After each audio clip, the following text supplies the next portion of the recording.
জোড্ডা বাজার সিদ্দিকিয়া আলিম মাদ্রাসার আলিম পরীক্ষার্থীদের বিদায় ও দোয়া অনুষ্ঠান। আপনারা দেখছেন সিএসটিভি, আমরা জনতার কথা বলি। কুমিল্লার নাঙ্গলকোটের জোড্ডা বাজার সিদ্দিকিয়া আলিম মাদ্রাসার আলিম পরীক্ষার্থীদের মঙ্গল কামনায় মিলাদ, দোয়া ও বিদায়ী অনুষ্ঠান বুধবার দুপুরে মাদ্রাসা মিলনায়তনে অনুষ্ঠিত হয়েছে। মাদ্রাসা গভর্নিং বডির সভাপতি জসিমউদ্দিন চৌধুরীর সভাপতিত্বে অনুষ্ঠানের প্রধান বক্তা ছিলেন মাদ্রাসা ভারপ্রাপ্ত অধ্যক্ষ মাওলানা মীর হোসাইন। অনুষ্ঠানে স্বাগত বক্তব্য রাখেন মাদ্রাসা ইংরেজি প্রভাষক হাসান তানজির। অনুষ্ঠানে মাদ্রাসা শিক্ষার্থীদের পক্ষ থেকে আলিম পরীক্ষার্থীদের উপহার প্রদান করা হয়। মাদ্রাসা সহকারী শিক্ষক আব্দুল মিয়ার সঞ্চালনায় অনুষ্ঠানে বিশেষ অতিথির বক্তব্য রাখেন মাদ্রাসা গভর্নিং বডি সদস্য মুফতি মাস্টার সাইদুজ্জামান, গভর্নিং বডি শিক্ষক প্রতিনিধি AKM ফজলুল হক। এ সময় উপস্থিত ছিলেন মাদ্রাসা আরবি প্রভাষক SM ইউসুফ মোল্লা নেসারি, সিনিয়র শিক্ষক মাওলানা শামসুল হুদা প্রমুখ। অনুষ্ঠান শেষে আলিম পরীক্ষার্থীদের মঙ্গল কামনায় দোয়া মোনাজাত করা হয়। মোনাজাত পরিচালনা করেন মাদ্রাসা ভারপ্রাপ্ত অধ্যক্ষ মাওলানা মীর হোসাইন।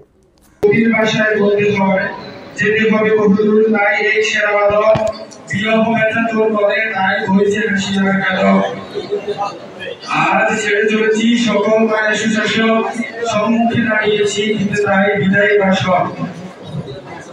প্রিয় শিক্ষাগুরু, শিক্ষাদানের ক্ষেত্রে আপনারা ছিলেন শহীদ। আপনাদের পাঠদান আমাদের শব্দগুলো এগিয়ে নিয়ে গেছে অনেক দূর।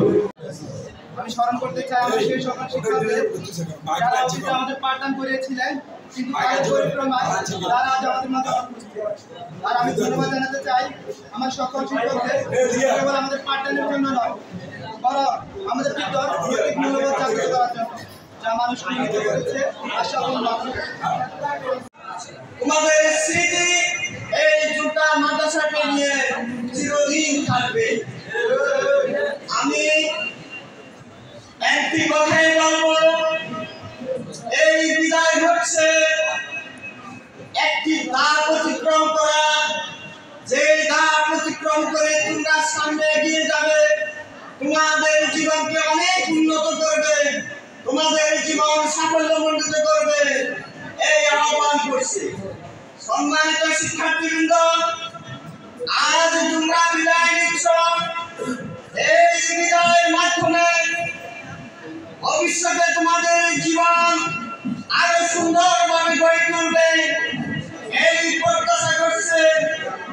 সম্মানিত শিক্ষকবৃন্দ এবং উপস্থিত ছাত্রছাত্রীবৃন্দ, আজকে একটি কথা সবাইকে মনে রাখতে হবে, সময় খুবই গুরুত্বপূর্ণ।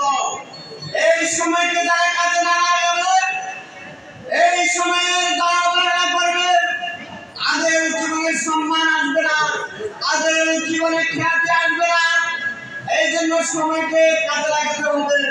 যারা সময়কে কাজে লাগাবে, তারাই জীবনে সফলতা অর্জন করবে। বিদায় শব্দটি আসলে একটি বেদনার শব্দ। এই শব্দটির সাথে জড়িয়ে রয়েছে উচ্চ জল। আমি বিদেশি ছাত্রছাত্রীদের উদ্দেশ্য করে এক কথাই বলবো, তোমাদের দীর্ঘ পথ পরিক্রমায় আজকে তোমরা এখানে এই আলিম পরীক্ষায় উত্তীর্ণ হয়েছ এবং তোমাদের এই প্রতিষ্ঠানে আজকে প্রায় এক যুগ ধরে পড়াশোনা। আমাদের শিক্ষক মন্ডলী, সমাজ পরিচালনা কমিটির সদস্যবৃন্দ অক্লান্ত পরিশ্রম করে দিয়েছেন। তোমাদেরকে যথাযথ গান, প্রোগ্রাম এবং তোমাদেরকে শিক্ষামূলক অনেক বিষয়ে জানানোর প্রয়োজন, জানানোর চেষ্টা করেছেন। তো আসলে বিদায় এমন একটি শব্দ, যে শব্দটির সাথে যোগ্যতার প্রয়োজন রয়েছে। আসলে এই বিদায়ের মাধ্যমে আমরা সকলের একটা সিঁড়ি থেকে অন্য একটা সিঁড়িতে আমরা পদার্পণ করি।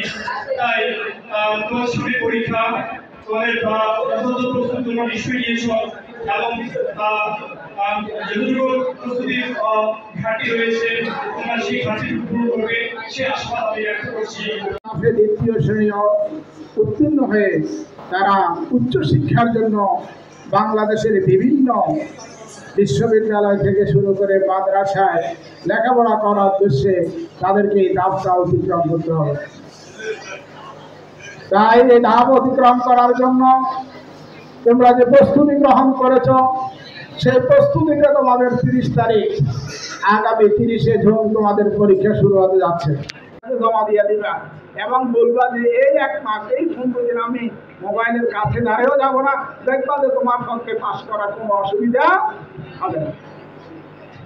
আর মোবাইল যত কাছে রাখবা তত তোমার জন্য একটা সমস্যা হয়ে দাঁড়াবে, কারণ শয়তান তোমার মধ্যে কাজ করে। মোবাইল দেখার জন্য শয়তান কি করে? বসা দেয়। এই জন্য আমি বলবো তোমরা যে সময় আছে সময় যদি প্রিপারেশন নাও তাহলে মাদ্রাসার মাপপত্র রাখতে হবে। আমাদের সাইদুজ্জামান শাম বলেছিলেন তোমরা পাস করলে আমাদের যেমন লাভ তোমাদেরও লাভ, এবং পরিবার যারা তোমাদেরকে লেখাপড়া করায় তাদেরও মুখ উজ্জ্বল হয়। আর একটা ছাত্র যখন ফিল করে তখন যদি জিজ্ঞাসা করে স্যার আপনার প্রতিষ্ঠানের অবস্থা কি, তখন কি করতে হয়? মুখটাকে বেজার করে অন্যদিকে চলে যেতে হয়। কেন?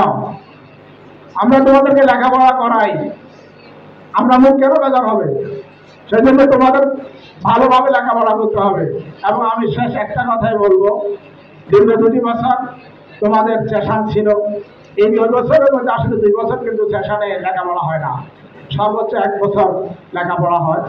এই 1 বছরের মধ্যে আমাদের ক্লাসগুলো আমরা চেষ্টা করেছি যথাযথভাবে নেওয়ার জন্য। তারপরে আমি বলবো আমার প্রশাসনিক কারণে বিভিন্ন সমস্যার কারণে আমার 2-1টা ক্লাস হয়তো মিস হয়েছে। আমি সেই জন্য তোমাদের কাছে আল্লাহর হাত থেকে বাঁচার জন্য কিয়ামতের ময়দানে এই তোমরা যদি আল্লাহর কাজ করা আমাকে দাঁড় করাও যে আমাদের ঘন্টা ছিল 40 মিনিটের, হুজুর ঘন্টাটা করে নাই, তাহলে কিয়ামতের ময়দানে নাজাত পাওয়ার কোনো উপায় নাই। নাজাত পাওয়া যাবে না, কারণ এটা তোমার হক, এটা বান্দার হক, ছাত্রছাত্রীর হক। হক শুধু কেবল সম্পদ এমনটা না, লেখাপড়া করতে আসছে তোমার 10টা থেকে 4টা পর্যন্ত শিক্ষক থাকবে, এটা তার সরকার তাকে এটা বেতন দেয়। আমাকে 40 মিনিট 30 মিনিটের একটা ঘন্টা দেওয়া হয়েছে, এটার জন্য আমাকে সরকার বেতন দেয়। আমি যদি সেটা সঠিকভাবে আওতায় না করি তাহলে কিয়ামতের ময়দানে অবশ্যই আমাকে আল্লাহর কাঠ গড়ায় দাঁড়াতে হবে। আজকে এই বিদায়টা 2 ধরনের, একটা হলো স্থায়ী বিদায়, একটা হলো চিরবিদায়। ক্ষণস্থায়ী বিদায়, চিরবিদায়। বিদায় 2 ধরনের, একটা হলো চিরস্থায়ী, একটা হলো ক্ষণস্থায়ী। আজকে যারা বিদায় নিচ্ছে এরাও হয়তো একদিন এই প্রতিষ্ঠানের শিক্ষক হিসেবে আসতে পারে। মহান রব্বুল আলামিন কখন কাকে কোন পর্যায়ে নেয় মহান রব্বুল আলামিন ভালো রকম জানেন। আজকে তারা এই প্রতিষ্ঠান থেকে আগামী 30শে জুন যারা পরীক্ষা দিবে তাদের কাছে আমার অনুরোধ, ওখান থেকে নকল করে এক্সপার্ট হলে এইটা অত প্রতিষ্ঠানের বদনামি। তোমরা 31 জনে আল্লাহর কাছে পরিধান করে যেন তোমরা ভালো রেজাল্ট করে এই মাদ্রাসার সুনাম অর্জন করতে পারে। কারণ এই 31 জন মধ্যে একজন এম করে, একজন এক্সপার্ট হয়, শুনতে বলতে চলতে আছে দিকে আলেম মাদ্রাসা, অন্য কোনো মাদ্রাসা বলবে। এই বিদ্যাটা তোমাদের ভবিষ্যৎ ফিউচারের জন্য এই বিদ্যাটা দেওয়া হচ্ছে। এই বিদ্যা থেকে তোমরা কেউ ফাজলে ভর্তি হবে, কেউ বিভিন্ন বিশ্ববিদ্যালয়ে চান্স পাবে, এবং কেউ কর্মজীবনে কর্ম নিয়ে চাকরি নিয়ে কত নিজের পায়ে প্রতিষ্ঠিত হবে। এটাই আমরা আশা করি। কমিটি এবং প্রতিষ্ঠানের শিক্ষক মন্ডলী থেকে তোমাদের উত্তর যেন মঙ্গল কামনা করি। পাশাপাশি এই প্রতিষ্ঠানের অনেকগুলো অসমাপ্তি কাজ আছে। এই কাজগুলা আমাদের মাননীয় সাবেক পরিকল্পনা মন্ত্রী, সাবেক অর্থমন্ত্রী, ওনার নবনির্বাচিত পিএস সাথে আমি আমাদের প্রিন্সিপাল সাহেব এখন থেকে 1-2 ঘন্টা আগে কথা বলছি। উনি ঈদের পরে আমাদেরকে সময় দিবে, এই প্রতিষ্ঠানে আনার জন্য চেষ্টা করব। ওনার নামে নাম, আমার নামে নাম মোহাম্মদ জসিমউদ্দিন। উনি নতুন পিএস। উনি গত 7 জুন নতুন প্রজ্ঞাপনদারের মাধ্যমে উনি মাননীয় অর্থমন্ত্রী এবং মাননীয় পরিকল্পনা মন্ত্রী জনাব আহমদ মোস্তফা কামাল ওরাজ কামালের নবনির্বাচিত পিএস হিসেবে যোগদান করছেন গত 7 তারিখ রাত্রে। পাশাপাশি আমাদের গত 7 তারিখে নবনির্বাচিত চেয়ারম্যান জনাব নাজমুল হাসান বাসির ভূঁইয়া, ওনার সাথেও প্রিন্সিপালের সাথে কথা বলে দিছি যেন আমরা আগামী অনুষ্ঠানটা মাননীয় মন্ত্রীর, সাবেক মন্ত্রী পিএস এবং উপজেলা চেয়ারম্যান এবং উপজেলা নির্বাহী অফিসার এবং জেলা পরিষদ সদস্য জনাব আবু ভাই সহ আমরা একটা বড় ধরনের অনুষ্ঠান করে যেন মাদ্রাসার অসমাপ্তি কাজগুলো যেন সমাপ্তি করতে পারে সে ব্যবস্থাটুকু আমরা করার চেষ্টা করতেছি এবং আশা করি আমরা বাস্তবায়নে হব। এরপরেই তোমরা মনোযোগ সহকারে প্রতিষ্ঠানটা এখন মিডিয়ার চোখ, অনেকগুলা ছাত্রছাত্রীর সমস্যা আছে মোবাইলের কারণে, অনেকগুলা বিচারের সম্মুখীন আছে আমাদের কাছে। তোমরা এগুলো পরিহার করতে হবে, কারণ আমি তখনই করবো যখন আমি বিশ্ববিদ্যালয় থেকে বিশ্ববিদ্যালয় থেকে পাস করে বিভিন্ন টাইটেল মাদ্রাসা থেকে পাস করে একদম মালানা মুক্তি হই, একটা কর্মজীবনে দাঁড়ায়, এরপরে আমি আমার কর্মজীবন শুরু করবো। আজকে মা বাপ তোমাদেরকে দীর্ঘ 14টি বছর বা 18টি বছর তোমাদেরকে লালন পালন করে এবার জানছে, অনেক কিছু আশা করায়। সে আশাটা কি? তোমরা চাকরি করে মা বাপকে পরিচালনা করবে, ভাই বোনদের পরিচালনা করবে, আত্মীয় স্বজনদের পরিচালনা করবে। এখন কষ্ট করে যে মা বাপ টাকা পয়সা দিয়ে তোমাদেরকে এই পর্যন্ত এনেছে, তাদের দিকে যদি তোমরা লক্ষ্য না রাখো, তাহলে তোমাদের জীবনটা এত অন্ধকার। এই অন্ধকার থেকে আমরা দূর করতে হবে। এখন মোবাইলের যুগ, রাস্তাঘাটে না বসে যে অল্প কয়েকদিন যে সময়টা আছে, সেই সময়টার ভিতরে তোমরা ভালোভাবে পড়ালেখা করে যেন এই 31 জনে যেন A+ বা A+ গোল্ড পাওয়ার আশাবাদী তোমাদের কাছে। কারণ এটা করলে তোমাদের ফিউচার বিভিন্ন জায়গায় ভর্তি হতে পারবে, ভালো জায়গা, কোনো তর্ক করতে হবে না। এখন একজন মেধাবী ছাত্র যদি সে হয়, এখন দেখো এই নাঙ্গলকোটে এই মাদ্রাসার একজন ছাত্র, উনি এখন চিটাং বিভাগীয় কমিশনার কার্যালয় আছে, ফখরুল ইসলাম নাম, এখানে সাবেক সহকারী অধ্যাপক মাওলানা ATM সিরাজুল ইসলামের ছেলে। উনি কি BCS পাস করে এসিলেন, অর্থাৎ বিজ্ঞ ম্যাজিস্ট্রেট, এখন চট্টগ্রাম বিভাগীয় কমিশনার কার্যালয়। মাদ্রাসা থেকে অনেকগুলো ছাত্রী আজ BCS এ ঠিকতেছে। তা আমরা তো সেভাবে তোমাদের আশা করি, শুরুতেই হবে তো মাদ্রাসার ছাত্র।